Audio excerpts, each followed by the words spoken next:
Today in markets, almost everything red across the board after Powell opens his mouth again. Are we headed back to the bottom of the channel? And will markets hold the line?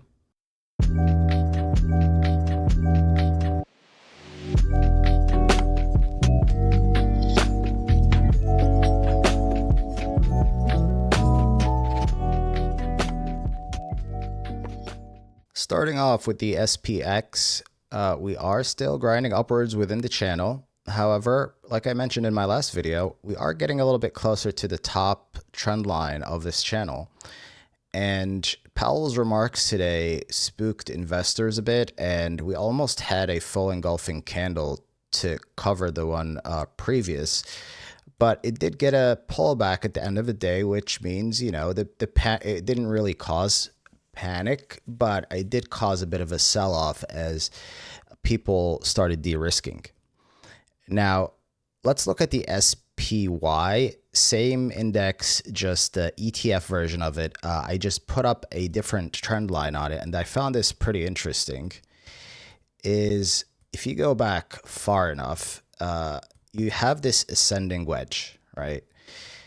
You know, it's not the strongest pattern because you only have 1, 2, and maybe 3 points of contact. I would have liked it more if we had like a point of contact here in the middle, but it is still an ascending wedge. Now, when you have this type of pattern, it just keeps narrowing the range until eventually it breaks down. It rarely goes to the upside. It can, but chances favor it going down. So if that happens, we may see a drop to around 643, in my opinion. But I'm not saying it's going to happen, just weighing all the possibilities. Looking at semis, looking a bit more extended than the market, a little bit higher here, even though we're going to get into the charts today of TSM, NVDA, and AMD, because I am trading some of those. Their charts still show more room to the upside. But semis as a whole as an index, or this is the ETF for it, is at the top of the channel. TSM, I did not trade this today, but it is very relevant for the other trades that I did take. So you have a long-term move upwards followed by a bull flag in this channel. And then once you broke out, that is a buy signal for swing traders. And then it shot upwards. Looking at the NVIDIA chart, we still haven't broken out, but it is the same exact chart.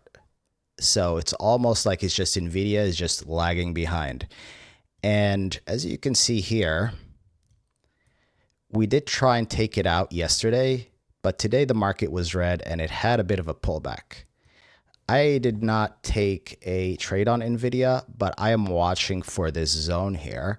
If this breaks, that would signal to me a continuation of the pattern up to 223 or the low 200s. Next up is AMD. Same type of chart, and we have that big bull flag, that long consolidation. And you got this red line right here. This is a high volume area or like a point of control. And when you're below this point of control, you have a little bit of resistance trying to get through it. And that's why we had these wicks here. We tried to go through it twice, maybe even 3 times if you count this red candle, and it keeps coming down. However, once this breaks, or if it breaks, it's almost like a dam breaking open. You're going to have a big shot to the upside if that happens. That's statistically favorable when you see this type of pattern. But we will see how it plays out because today's comments may have changed market dynamics a little bit.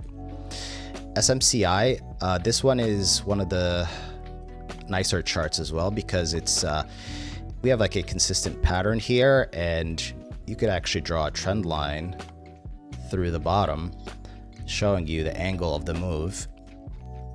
Now, this was where we found our most recent support at $40. And once we get through this resistance line here, we should see targets of 53 and 62, possibly even higher considering how low we've come off the highs, okay?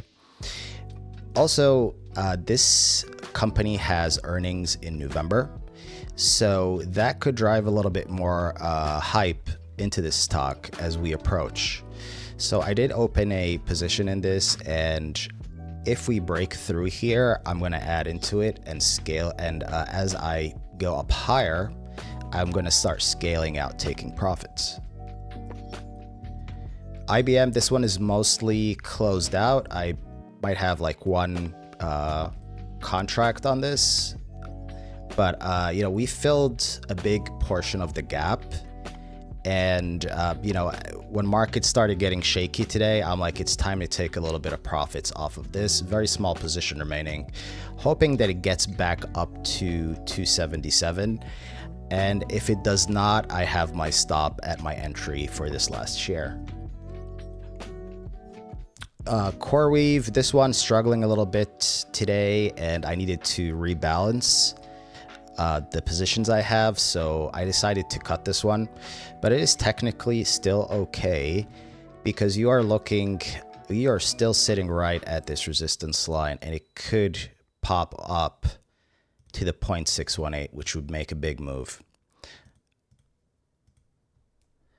Tesla, this one I've covered in a video just dedicated to it. We are breaking out of this triangle pattern here, and we have gotten at resistance. And if you want to see that resistance, we'll take it here to the left. You got this point right here where it rejected.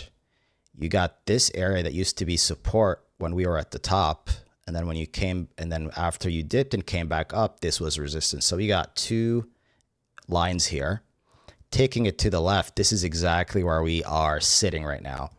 So, you know, people are asking me, would you get into Tesla? Because it's getting hyped up right now. My entry on this was right here at this green candle once we broke out, and I got out completely. So right now I'm waiting for either one of two things on this. Either we get a pullback here to fill this gap, because having a gap acts as a magnet. You'd better fill it sooner rather than later. And then afterwards, it would go upwards. So I'm really waiting to see it come down and then have a reaction to the upside. Or the other scenario is if it just breaks out through this resistance line, that would tell me that there is momentum forming to take it up to the highs or beyond. Next, we got Lululemon. So after a big move down, we've gotten above this area right here, which is forming like a support. Every time we try and come below it, it pops right back up. So the play here for me is to try and get through this gap fill. This would give me about 13%, and if it can break through it, that we get a like full reversal, it could be like 27%. So I opened a position in this. I added into it the other day once it like peaked here and closed on the highs, and just waiting to see if this can go through. It all depends on the market dynamics tomorrow. I do see that the futures are bouncing very slightly, so it doesn't seem that we're going to have an exaggerated reaction. I did have a put on the QQQ I bought today just after I saw the headline and I saw markets react. However, I might take it off before the end of the week. The only reason I got it is because I have quite a few positions open and I want to hedge against them in case we get a big snap to the downside. This one is a new one I opened today, Webull. So again, common theme here. We have this point of control here, high volume area. It acted as resistance here and here. But then after we came up a second time, we took it out. Now, if you zoom in a bit on this candle, you'll see it tried to break even higher today, but then the market pulled back. However, once it went below this area, it started to wick back up. So now I can say that we do have a resistance here, And that corresponds with this area right there. So this one looking kind of bullish. It probably needs some time, and we could get up to, let's see, the $17 mark would be like a first target. You could also do some here, and up there. So scaling out as you go up. Of course, you got to ask yourself in every trade, where am I wrong? And I've been started marking these with text. So, you know, like these trades are not 100%. You always need to know where the exit is. So for me, if we break below this, this is where I would stop out. Open door. I was watching this all day, and I kind of hesitated to get in. We hadn't come back this low. But I decided to sit back and watch it, which is sometimes the best thing. It came down and tested this trend line right here, which I just put in today, to see if it came down to it and see if it is going to react to this trend line. And it did react to it. So depending on what happens in the next session or two, I may decide to get in on this. And you got to see here that we had this gap, which is actually good that we came down and filled it. I figured it's best if it comes down, fills this gap, and tests this trend line, and then we get a shot up again to test the highs and go beyond. So this one could play out very nicely, but we have to see how this reacts tomorrow. If it dips below, probably not a good idea. But if we start to see a little bit of reaction to the upside, I might get in and then place my stop right down here. So tight stop on this and then big upside. Risk to reward, looking good on this one. Palo Alto, this one, not moving much. I have a position in it, but I trimmed it a little bit. This one is going to take, not that this is a bad trade, but it seems like it's going to take a long time to play out. And I'll tell you why. It's because this reverse head and shoulders is a big trend that took a while to form. So for it to break out and get to up all the way to its target, it's going to take maybe weeks. So I figured I'm just going to wait this out. And if it breaks this zone here, let me put a alert. If it breaks this, if it pierces this zone here, that's my signal to go long, because that a breakdown to the downside would confirm that this inverse head and shoulders is in fact valid, and that would take us up to here. Bitcoin not looking good.